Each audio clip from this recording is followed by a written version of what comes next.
তারানাথ তান্ত্রিকের সঙ্গে এক শান্ত সন্ধ্যা। গরম সিঙাড়া আর মুড়ি খেতে খেতে তিনি বলতে শুরু করলেন এক অদ্ভুত, অবিশ্বাস্য গল্প। চলুন, দেরি না করে সেই অসাধারণ কাহিনীটা শোনা যাক। তারানাথকে ঠিক এই প্রশ্নটাই করা হয়েছিল, আর এই একটা প্রশ্নের জবাবেই তিনি যে অভিজ্ঞতার কথা শোনালেন সেটাই আমাদের আজকের এই আলোচনার মূল বিষয়। চলুন গল্পের গভীরে যাওয়া যাক। জায়গাটার নাম বিজনপুর। ছবির মতো সুন্দর, শান্ত একটা গ্রাম। গ্রামের গর্ব ছিল ওখানকার প্রাচীন শিব মন্দিরটা, কিন্তু এখন সেটাই হয়ে উঠেছে এক আতঙ্কের কেন্দ্রবিন্দু। গ্রামবাসীদের মুখে মুখে তখন একটাই ভয়ঙ্কর কথা, মন্দিরে নাকি এক অতি প্রাকৃত শক্তির আনাগোনা শুরু হয়েছে, যার কারণে পবিত্র মন্দিরটা এখন একটা নিষিদ্ধ জায়গায় পরিণত হয়েছে। ভয়ে কেউ ওদিকে পাও মারায় না। ব্যাপারটা যে কতটা গুরুত্বপূর্ণ ছিল সেটাই ঘটনাগুলো শুনলেই বুঝতে পারবেন। প্রথম মাসেই পটলা নামের এক গ্রামবাসীকে মন্দিরের কাছে মৃত অবস্থায় পাওয়া গেল, ঘাটটা মটকানো। পরের মাসে একদল যুবক সাহস করে ভেতরে ঢুকেছিল। তাদের মধ্যে কেউ পাগল হয়ে গেল, কেউ মারা গেল। এরপর এক নামকরা পুরোহিত এসে ৩ দিন ধরে যজ্ঞ করলেন, কিন্তু কিছু হল না। শেষে ৪ মাসের মাথায় মন্দিরটা পুরোপুরি পরিত্যক্ত হয়ে গেল। এই সব শুনে তারানাথ তান্ত্রিক কি আর চুপ করে বসে থাকতে পারেন? তিনি ঠিক করলেন, যা হওয়ার হবে, তিনি নিজে গিয়ে দেখবেন আসল রহস্যটা কি।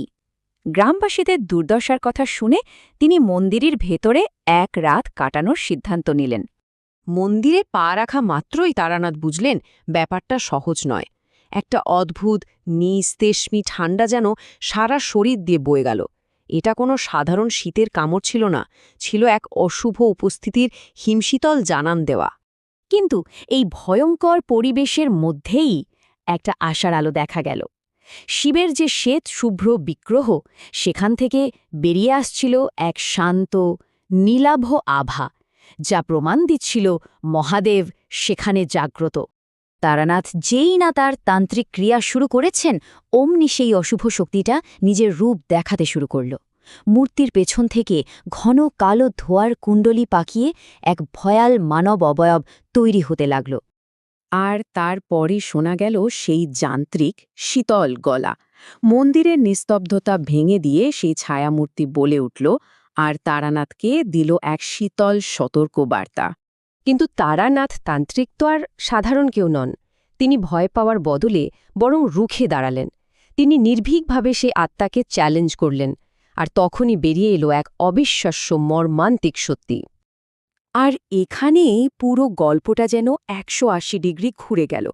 জানা গেল, যাকে সবাই অশুভ প্রেতাত্মা ভাবছিল, সে আসলে কোনো শয়তান নয়, বরং এক ভয়াবহ অন্যায়ের শিকার। তার নাম নন্দী। সে প্রতিশোধ চায় না, সে চায় সুবিচার। তাহলে ঠিক কি হয়েছিল সেই রাতে? গ্রামের মাথা রামলাল মন্দির বানানোর নামে নন্দীর জমিটা চায়, কিন্তু নন্দী ছিল শিবভক্ত। নিজের পৈতৃক ভিটে ছাড়তে সে রাজি ছিল না। আর তার ফল কি হল? রামলাল আর তার লোকেরা তাকে খুন করে সেই জমিতেই পুঁতে দিল। আর ঠিক তার কবরের ওপরেই গড়ে তুলল মন্দির। ভাবা যায়, নন্দীর আত্মা কেন এত ভয়ঙ্কর হয়ে উঠেছিল? তার একটাই কথা ছিল, তার উদ্দেশ্য অশুভ কিছু করার নয়, বরং তার পবিত্র ভূমিকে অপবিত্র লোভী মানুষদের থেকে রক্ষা করা। তারানাথ বুঝলেন, তার কাজটা শুধু ভূত তাড়ানো নয়, আসল কাজ হল নন্দীর কষ্ট পাওয়া আত্মাকে মুক্তি দেওয়া। আর এটাই ছিল আসল পরীক্ষা, সংকল্প আর বিশ্বাসের এক কঠিন লড়াই। এরপর যা ঘটল তা এক কথায় অবিশ্বাস্য। তারানাথ যেই মন্ত্র উচ্চারণ শুরু করলেন, মন্দিরের বাইরে যেন প্রকৃতিও ক্ষেপে উঠল। শুরু হলো এক ভয়ঙ্কর ঝড় বৃষ্টি, আর পুরো মন্দিরটা থরথর করে কাঁপতে শুরু করল। তারানাথ একটার পর একটা ক্রিয়া করে যেতে লাগলেন। মুখে তার শক্তিশালী ওম তৎপুরুষায় বিদ্মেহে মন্ত্র, যজ্ঞের আগুনে ফেলছেন শ্বেত সর্ষে, আর তারপরই সেই ক্রুদ্ধ আত্মার দিকে ছুঁড়ে মারলেন মন্ত্রপুত ভস্ম। যন্ত্রণায় যেন ফেটে পড়ল সেই আত্মা। আর ঠিক সেই চরম মুহূর্তে ঘটল সেই দৈব ঘটনা। মহাদেবের শক্তি সরাসরি এই দ্বন্দ্বে প্রবেশ করল। শিবমূর্তি থেকে এক তীব্র উজ্জ্বল আলোকরশ্মি বেরিয়ে এসে সোজা আঘাত করল আত্মাটিকে। মহাদেবের স্পর্শে সেই ভয়ঙ্কর রূপটা মিলিয়ে গেল। তার জায়গায় দেখা গেল এক শান্ত জ্যোতির্ময় মূর্তি। সে তারানাথকে প্রণাম করে ধীরে ধীরে শিবলিঙ্গের সাথেই বিলীন হয়ে গেল। নন্দীর আত্মা অবশেষে মুক্তি পেল। মন্দিরের ভেতরটা তখন শান্ত। তারানাথ বাইরে এসে দেখলেন গ্রামবাসীরা অধীর আগ্রহে অপেক্ষা করছে। কিন্তু গল্পটা এখানেই শেষ নয়। আসল চমকটা তো তখনও বাকি ছিল। আশ্চর্যজনক ব্যাপার হল, মন্দিরের ভেতরে যখন পরম শান্তি নেমে এলো, ঠিক একই মুহূর্তে বাইরের ঝড় তুফানও একদম থেমে গেল। সবকিছু যেন এক নিমিষে শান্ত, স্থির হয়ে গেল। আর তখনই খবরটা এলো, গ্রামের প্রধান সেই রামলাল মারা গেছে। কিভাবে? সাপের কামড়ে। যে মুহূর্তে নন্দীর আত্মা মুক্তি পেল, ঠিক সেই মুহূর্তেই তার হত্যাকারী তার কর্মফল পেল। এটাকে কি বলবেন, কর্মফল নাকি মহাদেবের বিচার? একদিকে নন্দীর আত্মা মুক্তি পেল, আর অন্যদিকে তার হত্যাকারী রামলালও শাস্তি পেল। আর লক্ষ্য করার মতো বিষয় হল, শাস্তিটাও এলো সাপের রূপে, যা কিনা স্বয়ং মহাদেবেরই এক প্রতীক।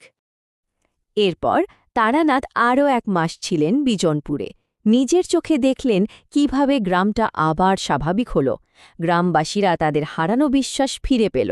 মন্দির আবার আগের মতো ভক্তদের আনাগোনায় ভরে উঠল। তো এই পুরো ঘটনাটাকে কিভাবে দেখা উচিত? এটা কি শুধুই এক প্রতিশোধের গল্প, নাকি এর পেছনে ছিল ন্যায় বিচারের জন্য মহাদেবেরই কোনো গভীর পরিকল্পনা? এই প্রশ্নটাই হয়তো গল্পের শেষে সবচেয়ে বড় হয়ে